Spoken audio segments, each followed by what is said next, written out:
Good evening all. Welcome to Exam Edu YouTube channel. So RRB, NTPC and JEE உடைய maths class தான் பார்த்துட்டு இருந்தோம். இப்போ நம்ம என்ன பார்த்துட்டு இருக்கோம் அப்படின்னா பர்சன்டேஜ்ல 4 டைப் பார்த்துருக்கோம். ஸோ அந்த 4 டைப் என்னென்னு ஞாபகம் இருக்கும்னு நினைக்கிறேன் எல்லாருக்கும். ஒரு டைப் படிக்கிறப்போ இன்னொரு டைப்பை மறந்துடக்கூடாது, சரியா?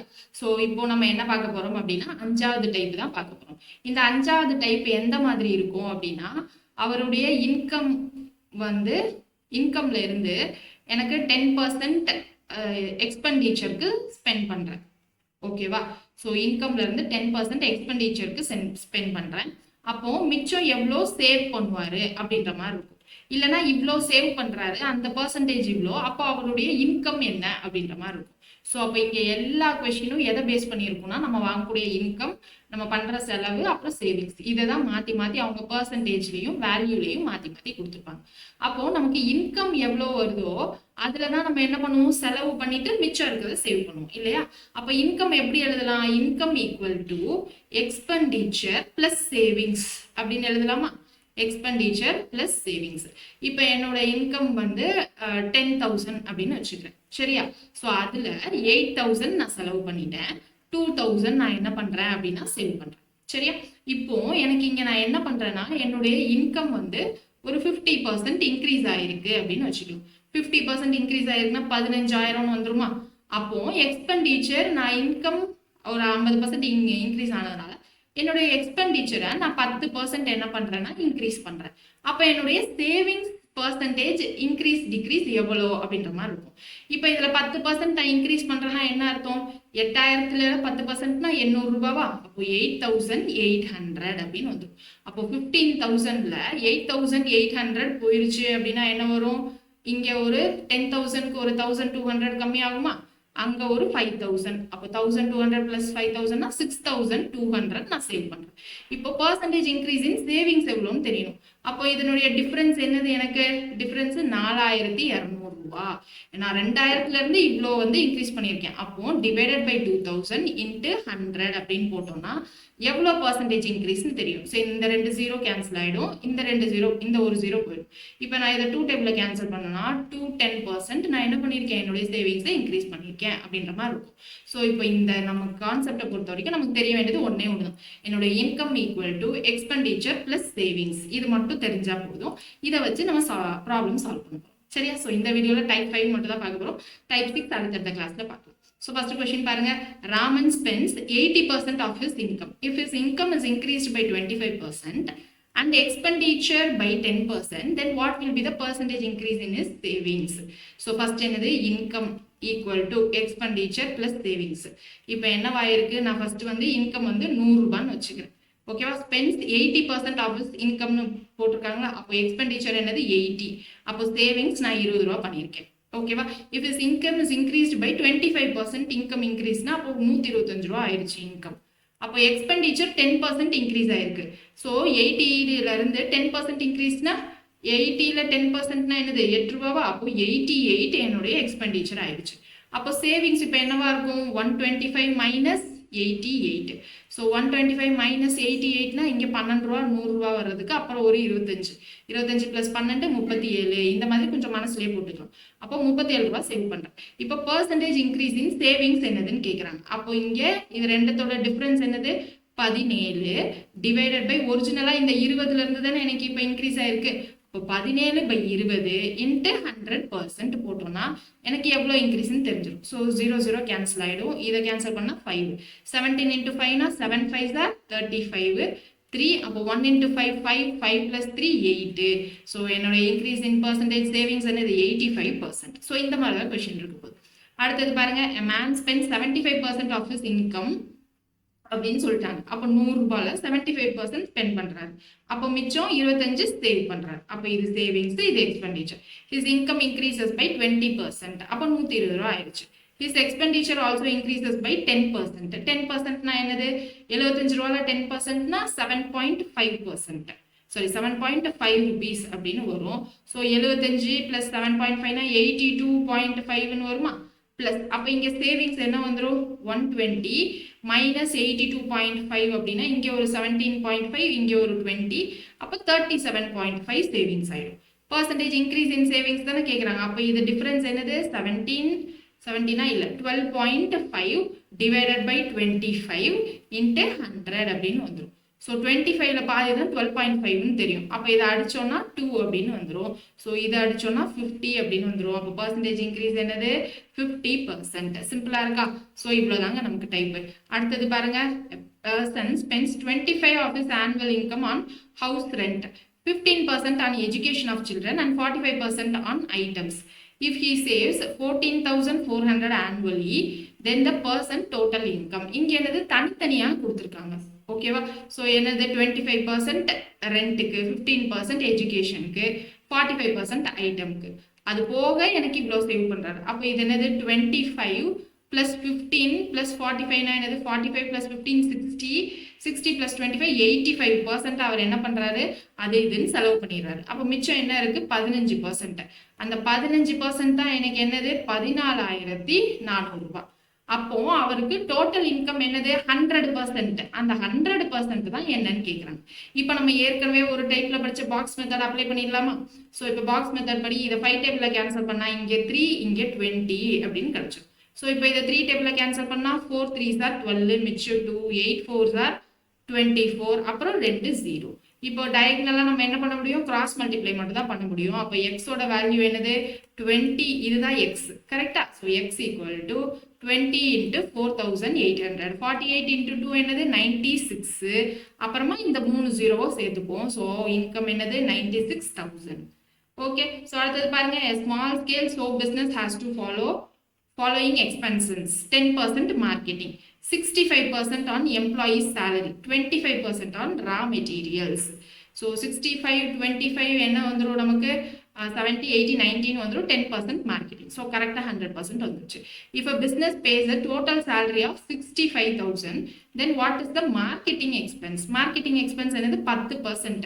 So அந்த 10% தான் என்னன்னு கேக்குறாங்க. அதை நம்ம எக்ஸ்ன்னு வச்சுக்கணும். 65% எம்ப்ளாயி சேலரின்னு சொல்லியிருந்தாங்களா, அந்த 65% தான் இந்த 65,000 அப்படின்னு சொல்லிட்டாங்க. இப்போ நமக்கு பாக்ஸ் மெத்தட்ல போட்டு எக்ஸ் என்னன்னு கண்டுபிடிச்சிடலாமா? ஸோ இப்போ என்ன பண்ணலாம், இதை 65 டேபிளில் கேன்சல் பண்ணால் 1000 அப்படின்னு வந்துடும். டயகனலாக கிராஸ் மல்டிப்ளை பண்ணால் எக்ஸோட வேல்யூ என்ன வந்துடும் 10,000 அப்படின்னு வருமா? So option B is the correct answer. So ஒரு சில இடத்துல நமக்கு 2 டைப்பு கலந்த மாதிரியும் கேட்கலாம். அடுத்தது பாருங்க, total income of a company increased from 30 to 50 lakhs. So 30 lakhsல இருந்து 50 lakhsல இன்க்ரீஸ் ஆயிருக்கு from year 1 to year 2. At the end of the third year, the company earned rupees 60 lakhs. So third year la 60 lakhs. What is the percentage increase in the income at the end of the third year from their initial year? Initial year la irundhu third year la எவ்வளவுன்னு கேக்குறாங்க, percentage increase. அப்ப இங்க என்னது first இது ரெண்டத்தோட difference என்னது 60 minus 30 30. So first yearல இருந்து தானே கேக்குறாங்க. அப்ப கீழ என்ன போடணும், பேஸ்ல இந்த ரெஃபரன்ஸ் இயர் தான் போடணும். So 30 by 30 into 100. So 100% எனக்கு என்னது இன்க்ரீஸ். எந்த கம்பெனின்னு தெரியல, வருஷம் இவ்வளோ டர்ன் ஒரு பேசாம நம்மளும் போய் ஜாயின் பண்ணிடலாம்னு நினைக்கிறேன். ஸோ அடுத்தது பாருங்க, Kishan spends 30% of his salary on food. ஓகேவா?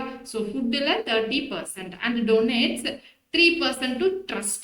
If he spends 2310 on these 2 items, then the total salary, அதாவது 30 plus 3 33%. இந்த 33% அமௌண்ட் தான் 2,310. இப்போ டோட்டல் சேலரி எவ்வளோன்னு கேட்குறாங்க, அதாவது 100% எவ்வளோ அப்படின்னு கேட்குறாங்க. ஓகேவா? ஸோ மேக்ஸிமம் இந்த மாதிரி இதெல்லாம் என்ன பண்ணுவோம் அப்படின்னா 33 டேபிளில் மேக்ஸிமம் கேன்சல் ஆகும். ஸோ 33 into 7 ட்ரை பண்ணி பாருங்க. ஏன் 7ன்னு சொல்லனா யூனிட் டிஜிட் வச்சு தான். ஸோ 7னா 21 வரும்ல, ஸோ அதனால ட்ரை பண்ணேன். ஸோ 21 2 இங்கே 3 7s are 21 plus 2 231. ஸோ இது ரெண்டையும் கேன்சல் பண்ணால் 70 அப்படின்னு வருது. ஸோ கிராஸ் மல்டிப்ளை பண்ணுவோமா? அப்போ எக்ஸ் வேல்யூ என்னது 70 into 100 7000 தான் நம்மளுடைய ஆன்சர். So option D. ஈஸியா இருக்கா? பாக்ஸ் மெத்தட் எல்லாருக்கும் புரிஞ்சிருக்கும்னு நினைக்கிறேன், அதனால நான் அப்படியே போடுறேன். அடுத்தது பாருங்க, out of his total income mister Kapoor spends 20% on house rent and 70% of the rest on household expenses. நம்ம என்ன பண்ணுவோம், if he says 1,800, அப்போ இங்க பாருங்களேன் 20% house rent, 70% household. அப்போ மிச்சம் எத்தனை இருக்கும், 20 plus 70 90% போயிடுச்சு, மிச்சம் 10% தான் சேவ் பண்ணுவார். ஸோ 10% வந்து 1,800. அப்போ டோட்டல் இன்கம் எவ்வளோ 100% எவ்வளோன்னு கேட்குறாங்க. அப்போ இதை நம்ம இந்த ஜீரோ கேன்சல் ஆகிடும். ஸோ எக்ஸ் வேல்யூ என்னது, இதுதான் X. So X equal to 18,000. நமக்கு ஆப்ஷனில் 18,000 இருக்கா? இல்லை. ஸோ அப்போ இங்க கொஸ்டின்ல என்னன்னு பாருங்க 70% of the rest on household அப்படின்னு சொல்லியிருக்காங்க. அதாவது 20% போக அதுல இருந்து 70% மிச்சம் இருக்க காசுல இருந்து 70% சொல்லியிருக்காங்க. ஸோ இது வந்து கொஞ்சம் டிஃப்ரெண்டான சம். ஸோ அப்போ இங்க என்ன பண்ணுவோம்னா ஃபர்ஸ்ட் ஒரு எக்ஸ்னு ஒரு அமௌண்ட் இருக்கு, அதுல இருந்து நம்ம என்ன பண்றாங்க 20% ஹவுஸ் ரெண்ட்டுக்குன்னு யூஸ் பண்றாங்க. 20%னா என்னது 20/100 கரெக்டா? 20/100னா அப்போ கேன்சல் பண்ணா 1/5 ஆயிடுமா? அப்போ மிச்சம் இருக்கிறது என்னது 4/5. 1/5 நம்ம ஸ்பெண்ட் பண்ணிட்டோம், மிச்சம் இருக்கிறது என்னது 4/5. அந்த 4/5ல தான் 70% நான் என்ன பண்றேன் ஹவுஸ் ஹோல்டுக்கு யூஸ் பண்றேன். 70% எப்படி எழுதலாம்? 70% டிவைடட் பை 100னா 7/10 எழுதலாமா? 7/10. ஸோ இந்த மிச்ச அமௌண்ட் இந்த எக்ஸ் அமௌண்ட்ல இந்த எக்ஸ்பென்ஸ்லாம் போக எனக்கு எவ்வளோ இருக்கு 1800. அப்போ எக்ஸ் இன்ட்டு இது வந்து ஹவுஸ் ரெண்ட், இது வந்து எனக்கு என்னது ஹவுஸ் ஹோல்ட் ஐட்டம்ஸ். இப்போ எனக்கு எக்ஸ் வேல்யூ என்ன வந்துடும்? இதை நம்ம 4 டேபிள் இல்லை 7 டேபிள் எதுலையாவது கேன்சல் பண்ண முடியுதா அப்படின்றத பார்க்கணும். ஸோ 7 டேபிளில் கேன்சல் பண்ண முடியுமான்னு பாருங்க. இல்லை 4 டேபிளில் 2 டேபிளில் கேன்சல் பண்ணால் 2, இங்கே 900. திரும்ப ஏதாவது 2 டேபிளில் கேன்சல் பண்ணால் 450 அப்படின்னு கிடைச்சிடும். அடுத்து இங்கே என்ன இருக்கு 7 டேபிள் இருக்கு. So 6 7s are so X 7x by 500 equal to 450. So அப்போ X equal to 450 into 500 by 7 அப்படின்னு வரும். ஸோ 7 டேபிளில் இது கேன்சல் ஆகுதா அப்படின்றத நம்ம செக் பண்ணணும். ஸோ இல்லைன்னா நம்ம ஏதாவது தப்பு பண்ணியிருக்கோமா அப்படின்றதையும் பார்க்கணும். ஸோ இங்கே என்ன கொடுத்துருந்தாங்க, இந்த கொஷின் உங்களுக்கு புரியுதா அப்படின்றத நல்லா செக் பண்ணுங்க. ஸோ இங்கே ஏன் நம்ம யூஸ்வலாக போடுற மெத்தட் வராது, ஏன்னா இங்கே என்ன கொடுத்துருந்தாங்கன்னா ரெஸ்ட் அப்படின்னு ஒன்று கொடுத்துருக்காங்க. ஸோ அப்போ ரெஸ்ட்னா என்னது, ஒரு எக்ஸ்ன்னு ஒரு வேல்யூ இருக்கு, அதில் இந்த 20% ஹவுஸ் ரெண்ட்டுக்கு பண்ணுறாங்க. 20%னா என்னது 20/100 அப்படின்னு எழுதுவோமா? ஸோ இந்த 0 0 கேன்சல் ஆகிடும், திரும்ப இதை கேன்சல் பண்ணால் 1/5. ஸோ 1/5 என்ன பண்ணுறாங்க ஹவுஸ் ரெண்ட்டுக்கு போயிடுச்சு. அப்போ மிச்சம் இருக்கிறது என்னது 4/5. சரியா? இந்த 4/5 ஆஃப் டோட்டல் அமௌண்ட் மிச்சம் இருக்கிறது தான் இது டோட்டல் அமௌண்ட். இந்த 4/5 ஆஃப் மிச்சம் இருக்கிறது தான் என்ன பண்ணுறாங்க 70% எனக்கு ஹவுஸ் ஹோல்டுக்கு யூஸ் பண்ணுறாங்க. ஸோ 70% ஹவுஸ் ஹோல்டுக்கு யூஸ் பண்ணால் என்னது இந்த 0 0 கேன்சல் ஆகிடும். ஸோ 7/10 அப்படின்னு இருக்கும். ஸோ இந்த 7/10 ஸ்பெண்ட் பண்ணிட்டாங்க ஹவுஸ் ஹோல்டுக்கு. அப்போ மிச்சம் என்ன இருக்கும் 3/10. 3/10 இப்போ மிச்சம் இருக்கும் அப்படின்றத நம்ம இங்கே போட்டுட்டே வரும். அந்த மிச்சம் அமௌண்ட் தான் இந்த 1800. ஓகேவா? ஸோ இப்போ இதை சால்வ் பண்ணால் நமக்கான ஆன்சர் கிடைச்சிடும். ஓகேவா? ஸோ இதை 3 டேபிளில் கேன்சல் பண்ணுங்க 600 அப்படின்னு வரும்.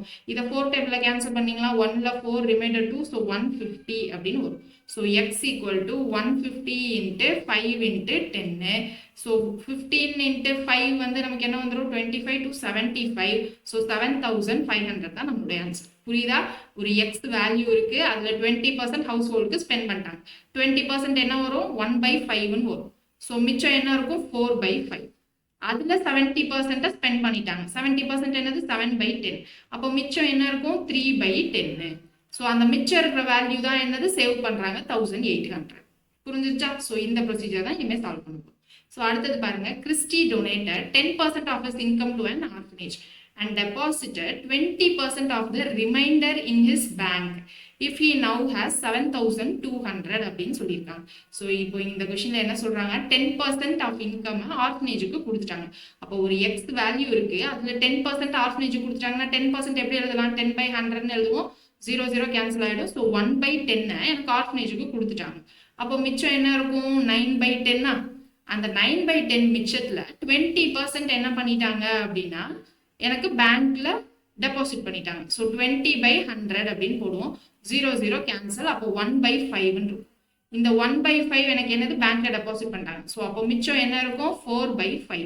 அந்த மிச்சம் என்ன இருக்கும்னு சொன்னோம்ல, அந்த அமௌண்ட் என்னன்னா 7200 ஆகும். ஸோ 7200. இப்போ இதை நம்ம 9 டேபிளில் கேன்சல் பண்ணால் என்ன வரும் 8. 9 8 72. ஸோ 800. ஸோ இப்போ இதை 4 டேபிளில் கேன்சல் பண்ணால் 200 அப்படின்னு வரும். எக்ஸ் ஈக்குவல் டு இங்கே என்னது 10 into 5 50. 50 into 200 which is equal to நமக்கு என்ன வந்துடும் 5 இன்ட்டு 10 10, அப்புறம் 3 zeros இருக்கு. ஸோ 10,000 தான் நம்மளுடைய ஆன்சர். ஓகேவா? ஸோ அப்போ ரெஸ்ட் அப்படின்னு இருந்தா இல்லை ரிமைண்டர் அமௌண்ட் இருந்தா அதுக்கு ஒரு ப்ரொசீஜர் நம்ம ஃபாலோ பண்றோம். என்ன ப்ரொசீஜர்ன்றத டைப் 2க்கு நம்ம 2 3 டைப் பார்க்கணும். ஸோ அதை நம்ம கேர்ஃபுல்லாக பார்த்து வச்சுக்கோம். ஸோ ஸோ அடுத்தது பாருங்க average monthly salary of all the employees in a factory is 8,840. So எல்லா எம்ப்ளாயீஸோட monthly average salary 8,840. If the average salary of all officers is 15,000. இந்த எம்ப்ளாயீஸில் ஆவரேஜ் சேலரி ஆஃபீஸர்ஸோடைய சேலரி வந்து 15,000. ஆஃப் த ரிமைனிங் எம்ப்ளாயீஸ் வந்து 8,000 அப்படின்னு சொல்லியிருக்காங்க. ஸோ ஆஃபீஸர்ஸ் இருக்காங்க, எம்ப்ளாயீஸ் இருக்காங்க, சரியா? ஸோ ஆஃபீஸர்ஸோட ஆவரேஜ் சேலரி என்னதுன்னா 15,000. ரிமைனிங் எம்ப்ளாயீஸோடைய சேலரி வந்து 8,000. ஓகேவா? ஸோ இந்த ரெண்டு பேரோட ஆவரேஜ் சேலரியை சேர்த்தா 8,840. ஏன்னா இங்கே ஆல் எம்ப்ளாயீஸ்ன்னு போட்டிருக்காங்க. ஸோ இப்போ என்னது then what is the percentage of officers among the employees? So டோட்டலாக அப்போ இங்கே எவ்வளோ ஆஃபீஸர்ஸ் அப்படின்னு கேட்குறாங்க. ஸோ இது நம்ம வந்து டிஎன்பிசி ஏற்கனவே படிச்சிருந்தீங்க அப்படின்னா மிக்சர் அண்ட் அலிகேஷன் ப்ராப்ளம்ல போடுவோமா? மிக்சர் பிரின்சிபல்ஸ் ஆஃப் மிக்சர் அது என்னன்னா இப்போ இது ரெண்டையும் மைனஸ் பண்ணால் இந்த ரேஷியோ எவ்வளோன்னு தெரியும். ஸோ 15,000 மைனஸ் 80840 அப்படின்னா இங்கே என்ன வந்துடும் 60, ஒரு 160, இங்கே ஒரு 5,000 6,160 அப்படின்னு கிடைச்சிடும். ஸோ 15,000 மைனஸ் இங்கே ஒரு 1,060 அப்படின்னு போட்டோம். இப்போ இங்கே 8,840 அப்படின்னா இங்கே மைனஸ் பண்ணால் என்ன வரும் 840 அப்படின்னு கிடைச்சிடும். ஸோ அப்போ இந்த ஆஃபீஸர்ஸ் அண்ட் எம்ப்ளாயி ரேஷியோ என்னது 840:6160. ஸோ இது சின்ன வேல்யூவை சிம்பிளிஃபை பண்ணும். சிம்பிளிஃபை பண்ணால் இங்கே என்ன ஒரு 4 டேபிளில் கேன்சல் பண்ணலாமா? 4 டேபிளில் கேன்சல் பண்ணால் 21. இங்கே என்னது 1ல் 4, திரும்ப 2, 5 4s are 20, மிச்சம் 1, ஸோ 4. திரும்ப இதை வேற டேபிளில் கேன்சல் பண்ண முடியுமான்னு பாருங்க. வேற ஏதாவது டேபிளில். ஸோ 154 இருக்கு, இங்கே 21 இருக்கு. ஸோ 7 டேபிளில் கேன்சல் பண்ணலாமா? 3 7s are 21, 2ல் 14, ரிமைண்டர் 1, திரும்ப 2. ஸோ 3:22 ரேஷியோவில் தான் ஆஃபீஸர்ஸும் அதர் எம்ப்ளாயீஸும் இருக்காங்க. நமக்கு என்னது பர்சன்டேஜ் ஆஃப் ஆஃபீஸர்ஸ் கேட்குறாங்க. ஸோ பர்சன்டேஜ் வேணும்னா என்னது கீழே டோட்டல் பார்ட்ஸ் என்னது 3 + 22 25 பார்ட்ஸ். இங்கே ஆஃபீஸர்ஸ் மட்டும் எவ்வளோ? இதுதான் ஆஃபீஸர்ஸ், இது எம்ப்ளாயீஸ் தான். ஸோ ஆஃபீஸர்ஸ் வந்து 3 பார்ட்ஸ். ஸோ 3/25 × 100. ஸோ இப்போ இதை கேன்சல் பண்ணால் என்னது 25 டேபிளில் 4. So 3 4s are 12%. ஓகேவா? ஸோ அடுத்து பாருங்க cost of a daily ticket of local train is 50. Daily ticket. Okay. அடுத்து monthly pass is ₹1125. If I buy the monthly pass and travel for 30 days in a month, then I save அப்படின்னு கேட்குறாங்க. So 30 days இப்போ daily 50 rupees அப்படின்னா 30 டேஸ்க்கு எவ்வளோ rupees வரும்? 1,500 rupees. இது monthly பாஸுக்கு. அப்போ பர்சன்டேஜ் சேவிங்ஸ் தெரியணும்னா என்னது மேலே இங்கே மைனஸ் பண்ணுவோமா? மைனஸ் பண்ணால் என்ன வரும்? 1,200க்கு ஒரு 75 rupees, அப்புறம் 300. ஸோ 375 டிஃபரன்ஸ் வந்துடும். கீழே என்ன பண்ணுவோம்? இப்போ சேவ் பண்ணுறோம். எதுல இருந்து சேவ் பண்ணுறோம்? நம்ம இந்த 1,500ல இருந்தா இல்லை 1,125ல இருந்து சேவ் பண்ணுறோமா? சொல்லுங்க பார்ப்போம். ஸோ எதுல இருந்து சேவ் பண்ணுறோம்? இப்போ நம்ம பேசிக்கா 1,500ல இருந்து நம்ம வந்து சேவ் பண்ணுறோம். கரெக்டா? ஸோ 1,500 செலவு பண்ணியிருக்கணும். பட் ஆனால் அதுல இருந்து தான் சேவ் பண்ணுறோம். அப்போ கீழே டிவைடட் பை 1,500 × 100. ஸோ இந்த 2 0 கேன்சல் ஆயிடுமா? ஸோ இப்போ இதை 15 டேபிளில் கேன்சல் பண்ணால் 2 15 13 வரும். ஸோ 75 15 5 75. ஸோ 25% எனக்கு என்ன ஆகும்னா சேவ் பண்ணுறாங்க. ஓகேவா? புரியுதா? ஸோ இப்போ டெய்லி போயிருந்தா 1,500 ஆயிருக்கும். ஸோ இந்த 1,500லேருந்து எவ்வளோ சேவ் பண்ணுறாங்க அதான் அர்த்தம். ஸோ அதனால கீழே ரெஃபரன்ஸ்க்கு என்ன வந்துடும்? 1,500 அப்படின்னு வந்துடும். கிளியர்? ஸோ அடுத்தது பாருங்க man donates 30% of his wealth to charity. 30 and 25% of remaining wealth to his wife and son. The rest he divides equally between his 3 daughters. One of his daughter gets 42 lakhs. What was the man's wealth அப்படின்னு கேட்குறாங்க. So இங்கே என்னது 30% சேரிட்டிக்கு போயிடுச்சு. ஓகேவா? So 30% என்ன ஆயிடுச்சு? சேரிட்டிக்கு போயிடுச்சு.